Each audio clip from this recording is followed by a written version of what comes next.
Hello everyone. Today we are going to discuss about, as in the last video हमने production function start कर दिया था chapter 5 of your economics. तो हमने जब चैप्टर 5 स्टार्ट किया था तो उसमें हम लोगों ने पढ़ा था शॉर्ट रन प्रोडक्शन फंक्शन। एक बार हम देख लेते हैं हम लोगों ने क्या क्या कवर किया था। प्रोडक्शन फंक्शन में हमने कवर किया था the definition of production. After than inputs हमने कवर किए थे। The inputs are of two type, that is fix factor and variable factor. Fix factor क्या होते हैं? Those factor which will not change with the change in output, जो output के साथ कभी चेंज नहीं होते हैं, लाइक लैंड है, बिल्डिंग है। लेकिन वेरिएबल फैक्टर्स वो फैक्टर्स होते हैं वो आउटपुट के साथ चेंज हो जाते हैं, राइट। जितना हम प्रोडक्शन करेंगे उसी हिसाब से हम लेबर रखेंगे। अगर हमारे यहाँ कोई प्रोडक्शन नहीं हो रहा है then we can make out the labour from the organisation, ठीक है। उसके बाद हमने पढ़ा था कि प्रोडक्शन फंक्शन किसे कहते हैं। ये एक मैथमेटिकल रिलेशनशिप है between the input and output, इन दोनों के बीच में एक मैथमेटिकल रिलेशनशिप है। फिर हमने पढ़ा था प्रोडक्शन फंक्शन क्या होता है और प्रोडक्शन फंक्शन के टाइप्स क्या होते हैं। Then we divide the production function into 3 types, that is very short, short run and long run. Very short का मतलब होता है जहाँ पर सारे इनपुट फिक्स्ड होते हैं, whether we are talking about variable factor और फिक्स फैक्टर, सब कुछ फिक्स होता है। शॉर्ट रन प्रोडक्शन फंक्शन में one input can be variable but all others are fix, सारे फिक्स रहेंगे, बस एक फैक्टर आप वेरिएबल कर सकते हैं।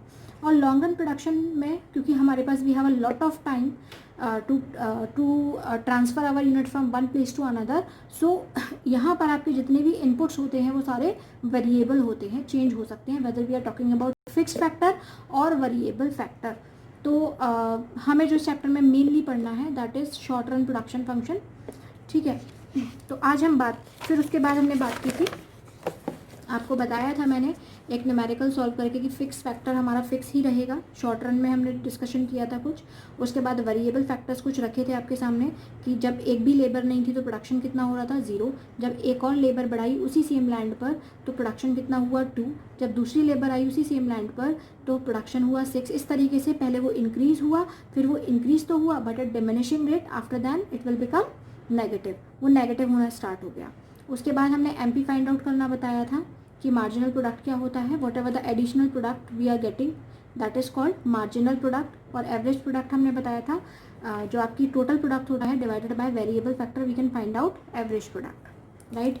फिर उसके बाद हम लोगों ने रिलेशन पढ़ा था, relationship between MP, AP and TP, इन तीनों का रिलेशनशिप पढ़ा था। और आपको लॉ ऑफ वेरिएबल प्रोपोर्शन बताया था कि what is law of variable proportion, जिसका एक दूसरा नाम भी होता है that is called returns to factor, ठीक है। लॉ ऑफ वेरिएबल प्रोपोर्शन एक बार हम देख लेते हैं। With the increase in variable factor TP increases at increasing rate, right. जब टीपी इंक्रीजिंग रेट से इंक्रीज होगा देन एमपी एंड एपी दोनों ही क्या करेंगे, राइज करेंगे। When TP increases eight diminishing rate, increase तो करेगा बट एट डिमिनिशिंग रेट, तो आपका जो एमपी होगा और टीपी जो होगा वो क्या होना स्टार्ट हो जाएगा, फॉल होना स्टार्ट हो जाएगा।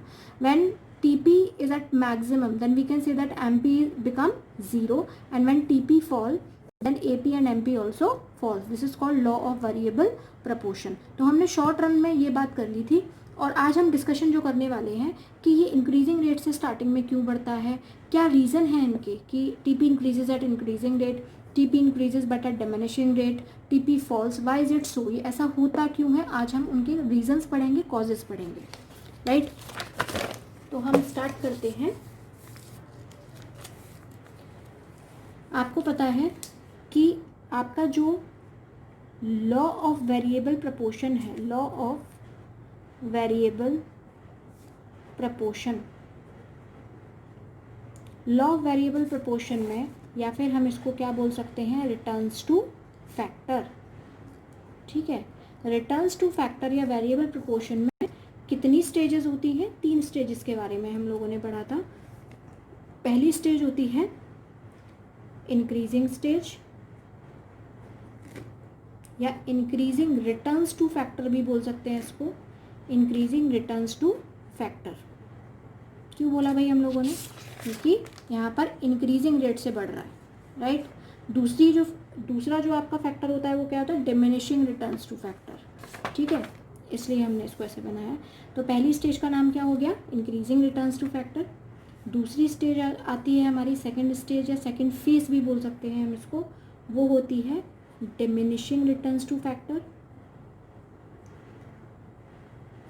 diminishing returns to factor, और जो हमारी थर्ड स्टेज होती है that is called negative returns to factor. ठीक है, ये हम लोग पहले भी डिस्कस कर चुके हैं कि बढ़ता है इंक्रीजिंग रेट से, दैन डिमिनिशिंग रेट से इंक्रीज होता है, आफ्टर दैन फॉल हो जाता है। ठीक है, टीपी। तो ऐसा होता क्यों है, इनकी स्टेजेस के नेम दे दिए गए हैं। आज हम इनके कॉजेस के बारे में पढ़ेंगे। ठीक है, तो फर्स्ट स्टेज का कॉज, यानी कि we are talking about increasing returns, increasing returns to factor.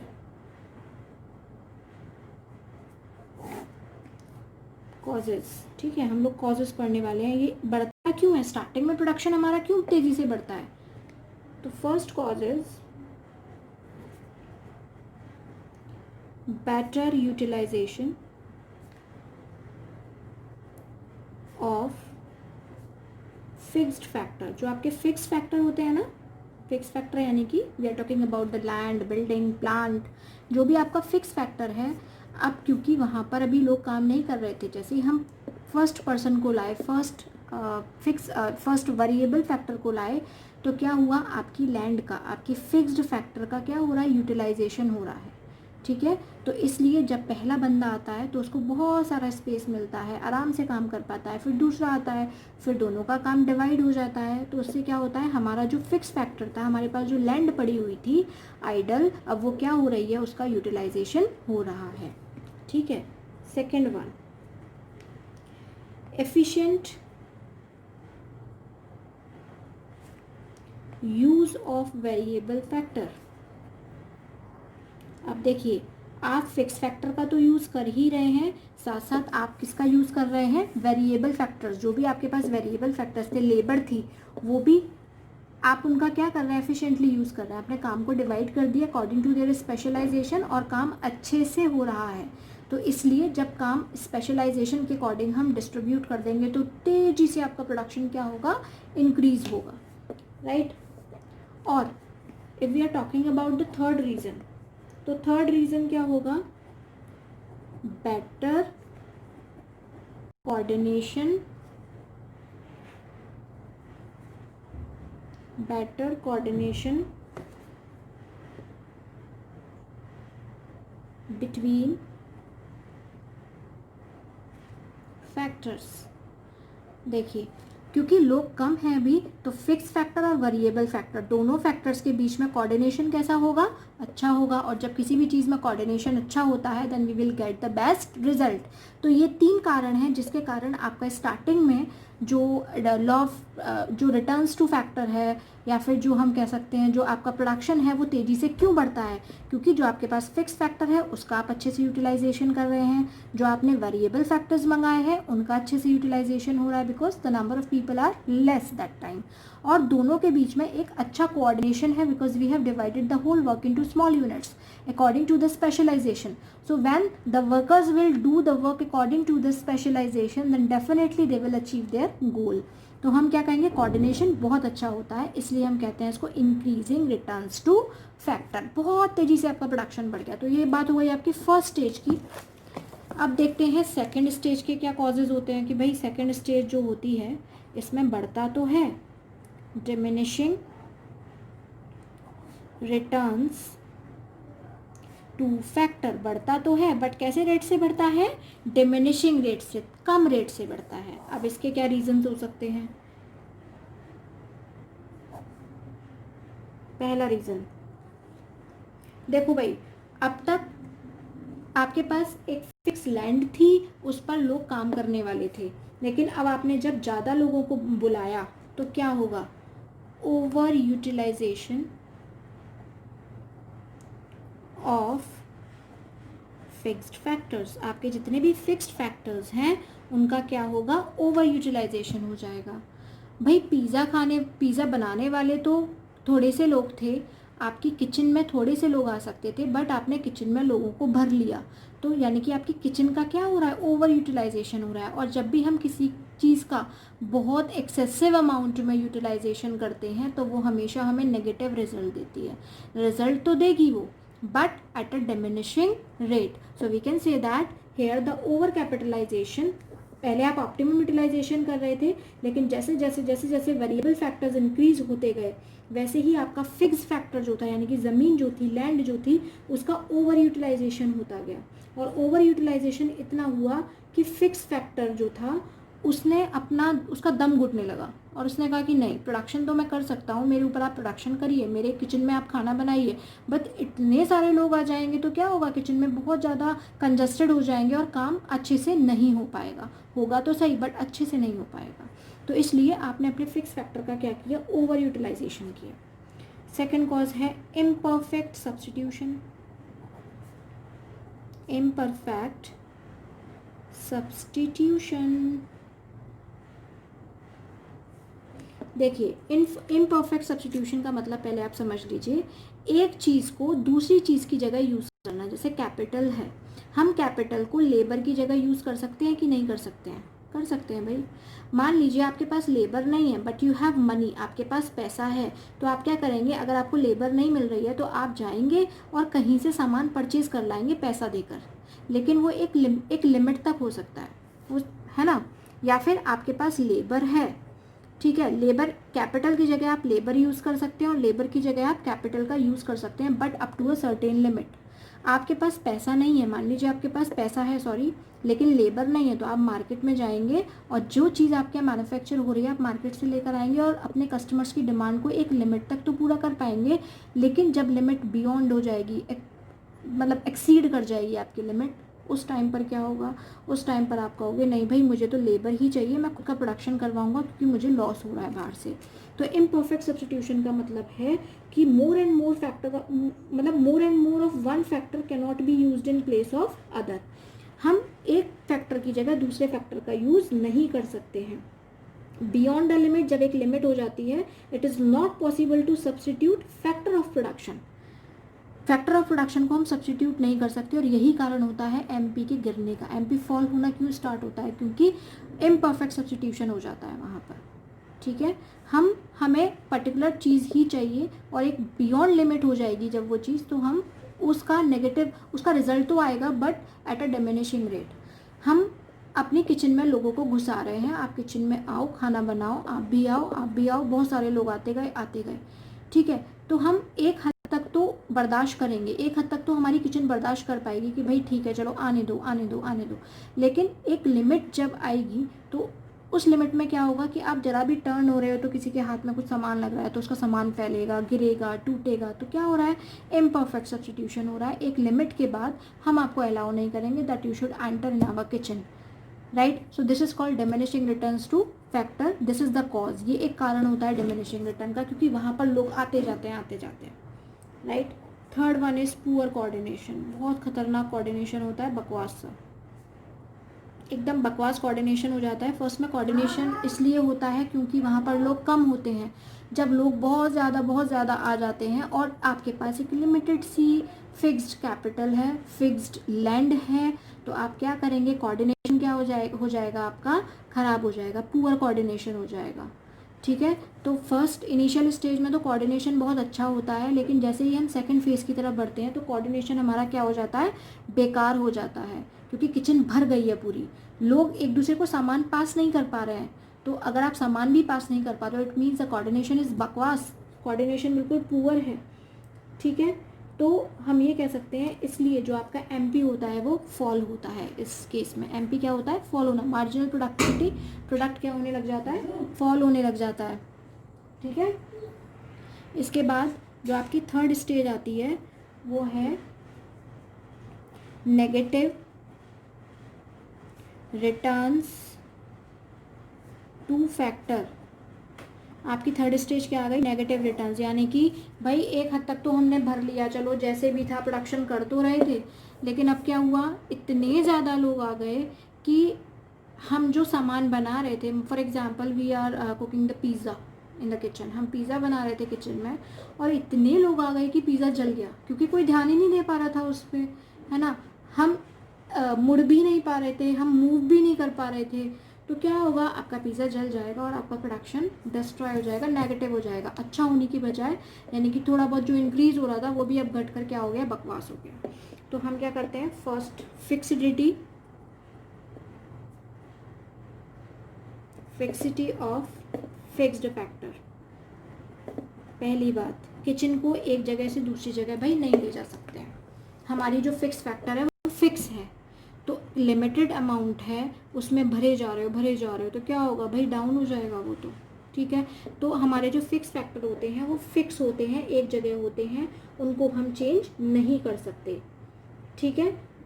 इस केस में क्या होता है, आपके जितने भी फिक्स फैक्टर होते हैं उनका एक्सेसिव यूज़ होता है, ठीक है। और फिक्स फैक्टर इनडिविजिबल होते हैं, वो कहीं भी डिवाइड नहीं कर सकते। ऐसा नहीं है आपकी किचन है तो आधा किचन का हिस्सा उठाकर आपने बेडरूम में रख दिया, आधा आपने उठाकर ड्राइंग रूम में रख दिया, ऐसा नहीं हो सकता। फिक्स फैक्टर कैसे होते हैं, लिमिटेड होते हैं, फिक्स होते हैं, उसी जगह से हिलेंगे नहीं, आपको वहीं पर सब काम करना है। और वहाँ पर आपने क्या किया, लोगों की भीड़ भर ली, तो क्या होगा, बिकॉज ऑफ फिक्सिडिटी, आप फिक्स फैक्टर्स होते हैं इसलिए आपकी चीज़ें क्या होने लग जाती हैं, नेगेटिव होने लग जाती हैं, बिकॉज टू जैसे जैसे इंक्रीज होते जाते हैं आपके variable factors. Next is over crowding of variable factor. मैंने वही बताया, बात सारी वही आएगी, पॉइंट्स अलग हो जाएंगे बस, ठीक है। ओवर क्राउडिंग, लोग बहुत बढ़ गए हैं, भीड़ इतनी आ गई है वेरिएबल फैक्टर की। और फिक्स फैक्टर कैसे हैं, फिक्स हैं, एक ही जगह हैं, we can not move our fix factor from one place to other. तो जब ओवर क्राउडिंग हो जाएगी तो क्या होगा, आपका एमपी फॉल होना स्टार्ट हो जाएगा, नेगेटिव होना स्टार्ट हो जाएगा। The last one is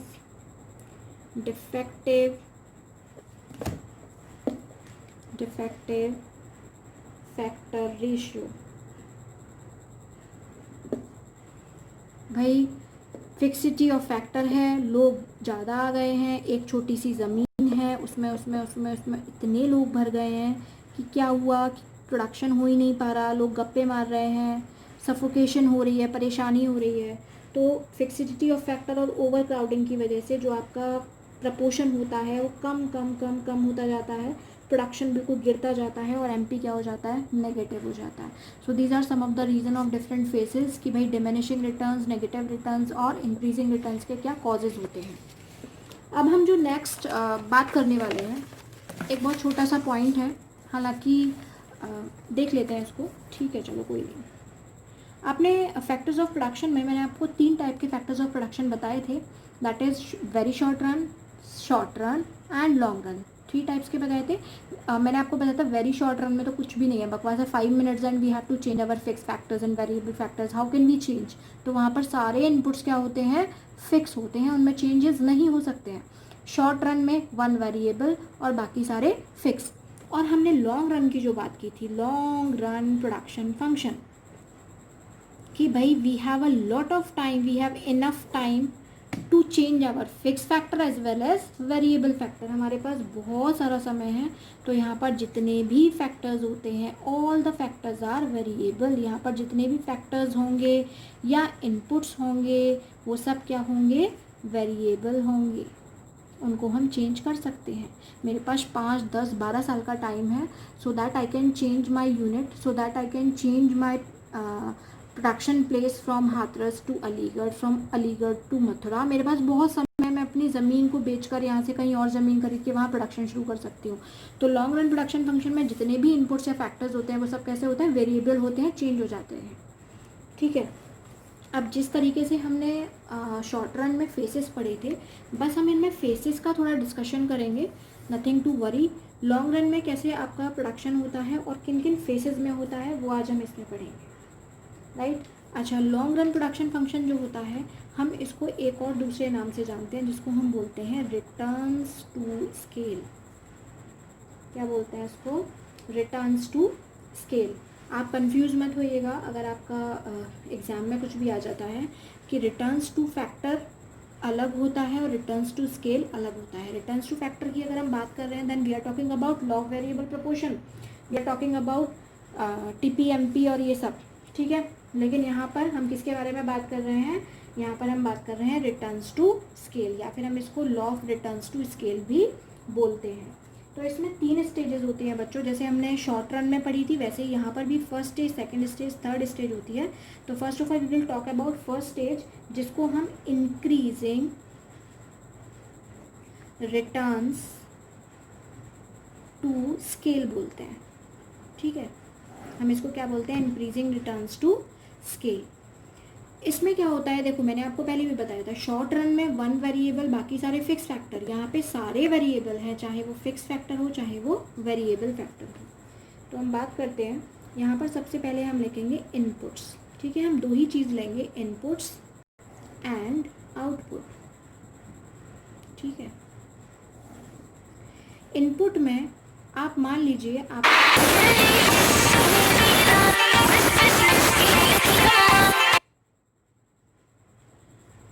inputs में मान लीजिए आपके पास है 1 कैपिटल, कैपिटल को हम किससे डिनोट करते हैं, के से। 1 कैपिटल प्लस आपके पास क्या है, 2 लेबर है। ठीक है, जब 1 कैपिटल और 2 लेबर हैं तो वो कितना प्रोडक्शन कर रहे हैं, कितना आउटपुट कर रहे हैं, 100 यूनिट्स का। ठीक है, क्योंकि ये इंक्रीजिंग रिटर्न है, याद रखिएगा। फिर जस्ट इसका हम डबल करते हैं, जस्ट इसका डबल कर दो, यानी कि अब हमारे पास 2 कैपिटल और 4 लेबर आ गई। तो सही मायनों में क्या होना चाहिए था, 200 होना चाहिए था, लेकिन it is not a mathematics. ठीक है, तो यहाँ पर जब 2 के और 4 लेबर आई तो इंक्रीज तो 200 होना चाहिए था, मान लो हो गया हमारा 250। ठीक है, फिर हमारी लेबर और बढ़ी, तो लेबर बढ़ के हो गई 4K, 4 तो कैपिटल हो गई और 8 क्या हो गई, लेबर हो गई। ठीक है, तो अब ये फिर से डबल हो गया, तो 250 से भी 250 से भी ज़्यादा हो, मतलब 500 से ज़्यादा होना चाहिए, 500 होना चाहिए था, लेकिन 500 ना होकर वो क्या हो गया, 600 हो गया। तो आप एक चीज़ देख रहे होंगे, ये जो चेंजेस आए, पहला जो चेंज आया वो कितने का आया, 150 का। ठीक है, दूसरा जो चेंज आया वो और ज़्यादा का आया। तो कहने का मतलब ये है कि आपके इंक्रीजिंग रिटर्न्स टू स्केल में हमारे जो इनपुट्स होते हैं, हमारे जो आउटपुट्स होते हैं, वो इनपुट से कैसे होते हैं, ज़्यादा होते हैं। ठीक है, तो हम क्या लिखेंगे, इंक्रीजिंग रिटर्न्स टू स्केल का मतलब होता है when the proportionate change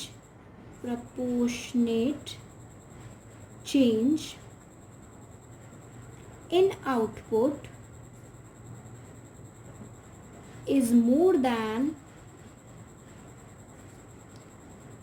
proportionate change in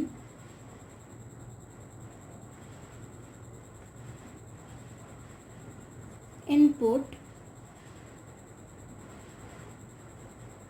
ठीक है, यानी कि यहाँ पर उसको हम बोलते हैं इंक्रीजिंग रिटर्न्स टू स्केल। जब आपका proportionate change in output is more than proportionate change in input, यहाँ पर जितना इंक्रीज किया जा रहा है उससे ज़्यादा यहाँ पर आउटपुट हो रहा है। जितने ज़्यादा आप लेबर और कैपिटल ला रहे हैं वो आपको डबल से भी ज़्यादा क्या कर दे रहा है, प्रोडक्शन कर दे रहा है, यानी कि इंक्रीजिंग रेट से इंक्रीज हो रहा है। ठीक है, तो यहाँ पर proportionate change in output is more then the proportionate change in input. Clear, तो ये होती है आपकी फर्स्ट स्टेज। अब हम बात करते हैं सेकंड स्टेज की। इसकी जो सेकंड स्टेज होती है बच्चों, उसको बोलते हैं हम कांस्टेंट रिटर्न्स टू स्केल। इसको हम कांस्टेंट रिटर्न टू स्केल बोलते हैं। कांस्टेंट वर्ड से आपको कुछ थोड़ा समझ में आ रहा होगा शायद। फिर से हम क्या लेंगे, इनपुट्स लेंगे और हम क्या लेंगे, आउटपुट लेंगे।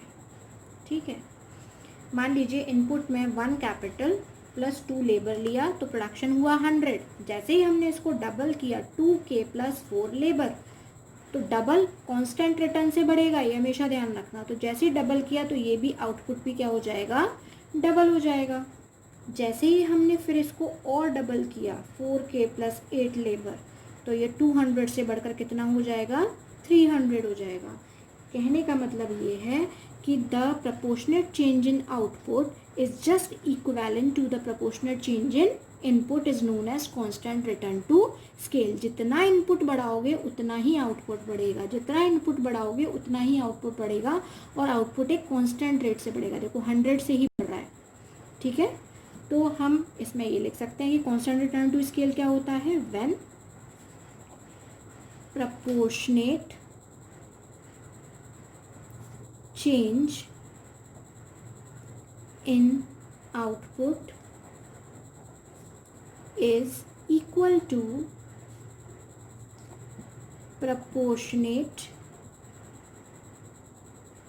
change in input. That is called constant return to scale. Very simple. And very last one is third stage जो होती है हमारी, उस थर्ड स्टेज को हम क्या बोलते हैं, diminishing returns to scale. Diminishing returns to scale. यहाँ पर आपका जो स्केल है, आपका जो आउटपुट है वो बढ़ेगा तो सही, लेकिन डिमिनिशिंग रेट से. फॉर एग्जांपल यहाँ पर फिर से वही लिख लीजिए, इनपुट्स लिखे हम लोगों ने, यहाँ पर हमने आउटपुट लिखा, और देखिए भाई 1 capital plus 2 labour 100 unit produce कर रही है. जैसे ही आप दूसरी कैपिटल और 4th लेबर लेकर आए तो क्या हुआ, बढ़ा तो सही लेकिन कितने से, 150 से. अगर मान लीजिए बढ़ता तो 200 से बढ़ना चाहिए था, डबल कर दिया, या कांस्टेंट से ही बढ़ जाता, लेकिन नहीं, वो बढ़ा तो सही लेकिन कैसे, डिमिनिशिंग रिटर्न से कम बढ़ा. ठीक है. फिर हमने और इसका भी डबल कर दिया कि 4K प्लस 8 लेबर, तो ये बढ़ा तो सही लेकिन अब ये कितने से बढ़ा, ये मान लीजिए अब 150 से यहाँ बढ़ा था, तो इसको एक तरीके से 150 से ही और बढ़ना चाहिए था, तो इसको 300 होना चाहिए था, लेकिन ये 300 ना होकर क्या हो गया, 250 हो गया मान लो. ठीक है. तो ये बढ़ तो रहा है लेकिन कैसे रेट से, डिमिनिशिंग रेट से. ठीक है. तो हम इसको क्या बोलते हैं, डिमिनिशिंग रिटर्न्स टू स्केल. समझ आया बच्चों आपको. तो ऐसे करके आपका जो आउटपुट होता है, इसको 300 कर लेते हैं, ऐसे करके जो आपका आउटपुट होता है, या हम इसको करते हैं 150 से 300 हो गया. तो ये जो हम कर रहे हैं, ये क्या कर रहे हैं हम, एक तरीके से आपका जो इनपुट है वो बढ़ तो रहा है लेकिन कैसे रेट से, डिमिनिशिंग रेट से. ठीक है. 150 से 100 से क्या हुआ, 150 हुआ, 150 से क्या हुआ, सॉरी इसको 275 कर लेते हैं, चलो 275 हो गया. ठीक है. बढ़ा तो सही लेकिन जितना बढ़ना चाहिए था उतना नहीं बढ़ा. तो हम क्या कहेंगे, when proportionate change in output is less than, क्या हो रहा है, प्रपोर्शनेट बढ़ तो रहा है, चेंज आउटपुट बढ़ तो रहा है, but in comparison to input कम बढ़ रहा है, तो less than proportionate change in input. Clear बच्चों. तो ये होती है आपके चैप्टर की हैप्पी एंडिंग. इसमें कुछ न्यूमेरिकल्स दे रखे पीछे, वो आपको न्यूमेरिकल्स करने हैं. And the numericals are very simple. Numericals में आपको मैंने देखो ये एक न्यूमेरिकल कराया था यहाँ पर जो समझाया था. The numericals are related to that.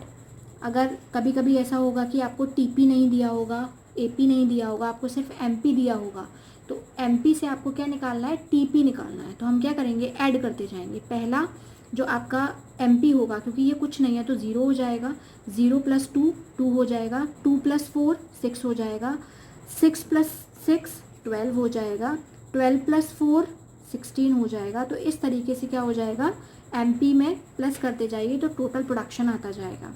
ठीक है. और बाकी आपको फॉर्मूलेज आते हैं. टीपी दे रखा है तो आप एमपी निकाल सकते हैं और एपी निकाल सकते हैं. समझ आया. अगर आपको एपी दे रखा है तो आप टीपी कैसे निकालेंगे, क्या करेंगे, बहुत सिंपल सा है. हम क्या करेंगे, ये देखिए एपी हमको दे रखा है लेकिन हमको टीपी नहीं दे रखा है. एपी क्या है, 0 1 3 4 इस तरीके से दे रखा है. हम एपी का मल्टीप्लाई करेंगे यूनिट्स में, फैक्टर्स में. जैसे 1 है, 1 × 1, सॉरी ये आपका 2 आएगा यहाँ पे, 2 / 2, 2 × 1 2 आ जाएगा, 3 × 2 6 आ जाएगा, 4 × 3 12 आ जाएगा. तो इस तरीके से हम टीपी निकाल सकते हैं. तो अगर आपके पास कोई भी एक चीज़ दे रखी हो, then we can find out anything. अगर हमारे पास MP है तो हम TP निकाल सकते हैं, AP निकाल सकते हैं, अगर हमारे पास AP है तो हम TP निकाल के MP निकाल सकते हैं, मीन्स हम कुछ भी कर सकते हैं, ठीक है। तो this is the happy ending of your chapter. I hope you all have understood this, and if you have any query then you can please message me. Thank you for watching the video.